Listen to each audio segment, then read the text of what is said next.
ऐसा कई बार देखने में आया है कि आपकी नज़र के सामने होते हुए भी आपको उन इमारतों की कदर नहीं होती जो आपके सामने होती हैं या जिन्हें आप बचपन से देखते आ रहे हैं। पर जैसे ही उन इमारतों की कहानियाँ, फोटोग्राफ आपको टीवी, न्यूज़पेपर या इंटरनेट में मिलती है और इमारतों के बारे में जानकारी मिलती है, तो सहसा ही आपकी नज़र उस इमारत के प्रति एक अलग स्वभाव में आ जाती है। तो ऐसी कई सारी इमारतें दिल्ली और उसके आसपास की जगहों पे मोतियों की तरह बिखरी हुई हैं। और ऐसी ही एक इमारत दिल्ली के आर.के. पुरम के सेक्टर 5 के अंदर है, जिस जगह को हम मुनीरका की बावड़ी के नाम से जानते हैं। तो नमस्कार, पर्पल बूट के एक्सप्लोर द अनएक्सप्लोर्ड में आप सबका स्वागत है। जैसा कि मेरी प्रीवियस वीडियोस के अंदर आप देख रहे होंगे कि हम लोग आपको दिल्ली की बावड़ियों के बारे में अवगत करवा रहे हैं। ऐसी ही एक बावड़ी या स्ट्रक्चर दिल्ली के आर.के. पुरम के सेक्टर 5 के अंदर गवर्नमेंट सोसाइटीज़ के पार्क में स्थित है, जिसे हम लोग मुनीरका की बावड़ी के नाम से जानते हैं। तो हुआ ये कि जब 1947 के पार्टीशन के बाद दिल्ली एक नए तरीके से विस्तार कर रही थी, तो 1950 से 60 के बीच में मुनीरका गांव के पास सरकार ने जब ज़मीन एक्वायर की और वहाँ पे एक कॉलोनी का निर्माण करवाया गया, जिसका नाम रखा गया रामाकृष्णापुरम। ये वही रामाकृष्णापुरम है जिसको आज लोग आर.के. पुरम के नाम से जानते हैं। तो जब आर.के. पुरम का निर्माण हो रहा था, तो वहाँ पे खुदाई के समय मिली ये बावड़ी। बेसिकली यहाँ पे बावड़ी के अलावा 5 मकबरे का एक समूह भी है, जो कि लोधी पीरियड्स के अमीरों का है। और इस जगह को वजीरपुर टॉम्ब्स के नाम से भी जाना जाता है। हिस्टोरियन बदरुद्दीन अहमद के हिसाब से यहाँ पर वज़ीर खान की कब्र है, जो कि लोधी पीरियड के एक बहुत ही अमीर व्यक्ति थे। और ये भी पॉसिबिलिटी है कि लोधी पीरियड की ये बावड़ी उन्हीं की बनाई गई हो, क्योंकि ये उन्हीं की जागीर पे बनी हुई है। बहरहाल, इस बावड़ी का सबसे खास बात है इसका डिज़ाइन। लोधी पीरियड की ये बावड़ी दिल्ली में बनी सभी बावड़ियों से अलग है।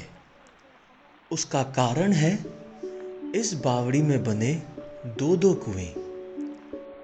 100 फीट बाय 38 फीट की ये बावड़ी साइज के हिसाब से तो इतनी बड़ी नहीं है, लेकिन इसका डिज़ाइन जो है वो इस बावड़ी को सबसे खास बनाता है।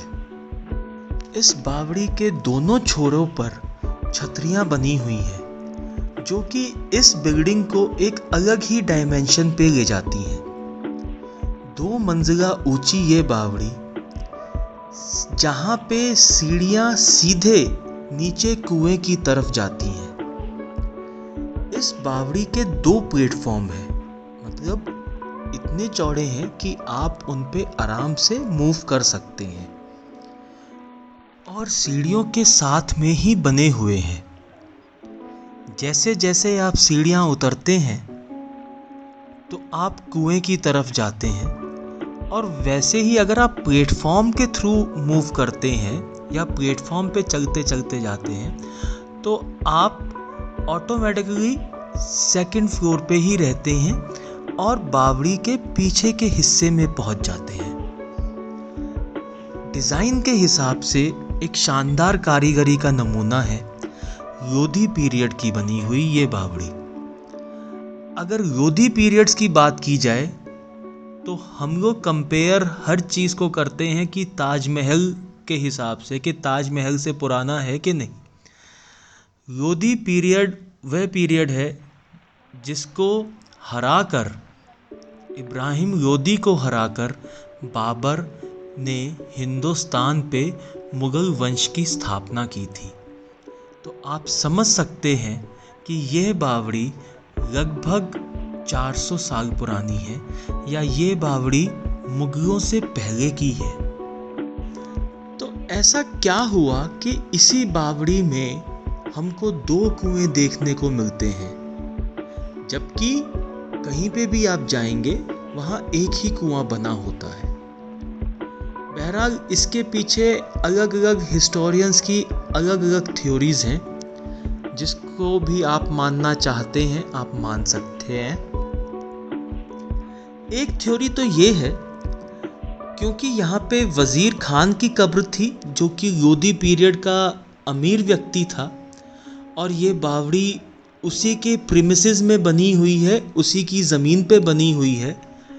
तो एक थ्योरी तो ये है कि अमीर लोग जो थे वो इस बावड़ी का इस्तेमाल करते थे, और दूसरा तरफ ये था क्योंकि पानी की ज़रूरत होती थी, पानी की स्कैरसिटी थी, तो जो गरीब लोग होते थे उनको पीछे का कुआं दिया गया।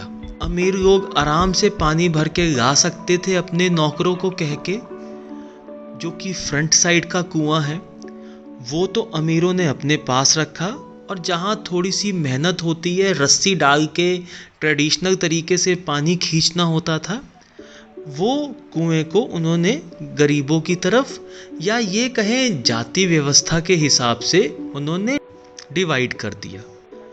दूसरी थ्योरी ये आती है कि शायद पहला कुआं जो कि पहले बना और बावड़ी उसके आसपास जब बनाई गई वो शायद सूख गया हो।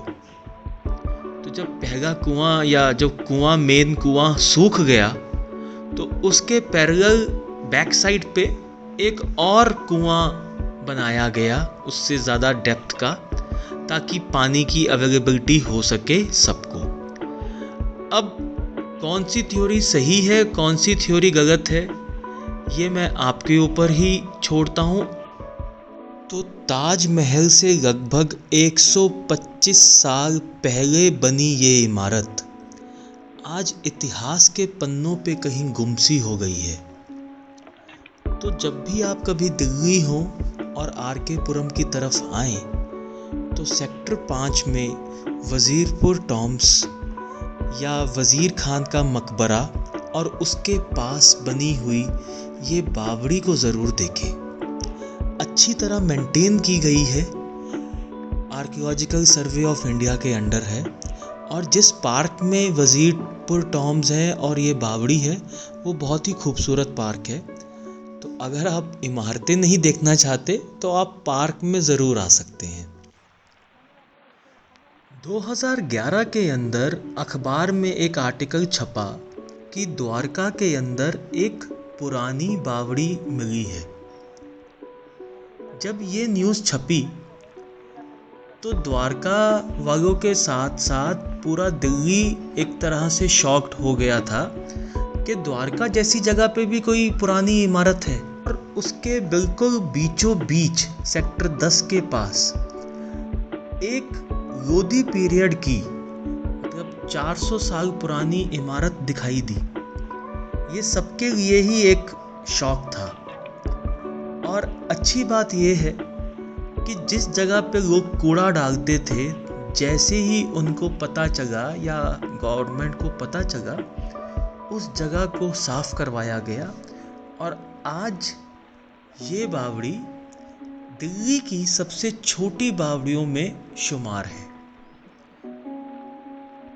तो जब इतिहास के पन्नों को खंगाला गया तो जिस जगह पे आज द्वारका स्थित है उस जगह पे बहुत सालों पहले एक गांव हुआ करता था अंबरहेड़ी। अंबर हेड़ी के अंदर लोहारों की बावड़ी का पता चलता है।